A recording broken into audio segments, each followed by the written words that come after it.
정신질환을 앓고 있는 사람들에게 지속적인 치료를 지원하는 일이 공공의 안녕을 위해 필요하다는 논의가 우리 사회에서도 활발해지고 있습니다. 그런데 현장에 출동한 경찰이 자해나 타해 등의 위험성이 큰 정신질환자에 대해 응급 입원을 의뢰할 수 있는 제도가 있는데요. 하지만 병상 부족과 전문의 부재 등의 이유로 입원을 거부당하는 경우가 빈번한데 의료 지원 시스템부터 충분히 갖춰야 한다는 목소리가 커지고 있습니다. 집중 취재 박선지 기자입니다. 지난 8월 인근 편의점에서 흉기를 구입해 자신이 묵고 있던 호텔 직원을 위협한 50대 남성. 칼 내놓으시라고. 경찰은 과거 조현병으로 치료받은 전력이 있는 이 남성을 병원에 응급입원 조치했습니다.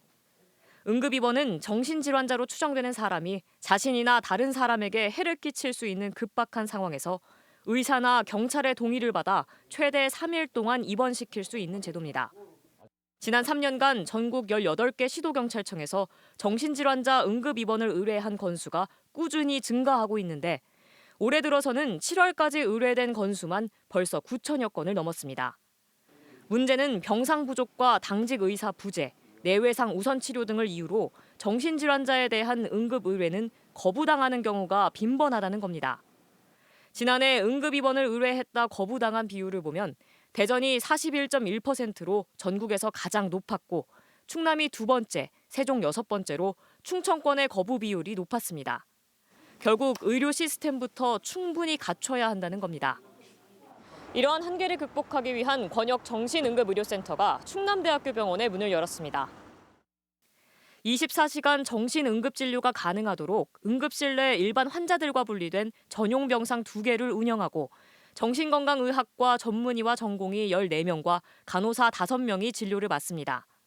입원을 받아줄 병원을 찾기 위해 긴 시간을 대기하거나 다른 지역 병원까지 이동해야 하는 등 그간 어려움을 겪었던 경찰들도 열악한 상황이 다소 개선될 것으로 기대하고 있습니다.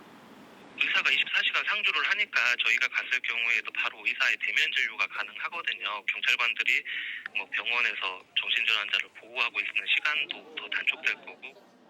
하지만 과제도 여전합니다. 국비와 시비 4억 1천만 원의 예산이 지원된 이번 센터가 개소하면서 새롭게 채용한 인원은 전담 간호사 단 2명에 불과합니다. 결국 기존 인력들의 추가 근무 등이 불가피한 상황이라 업무 부담 또한 가중될 수밖에 없습니다. 받은 예산이 정신과 전문의 혹은 정신과 의사들을 채용할 수 있는 정도의 예산은 아니에요. 그냥 당직 한 번 더 선다는 생각으로 돌아가면서 일을 하고 있는 거고.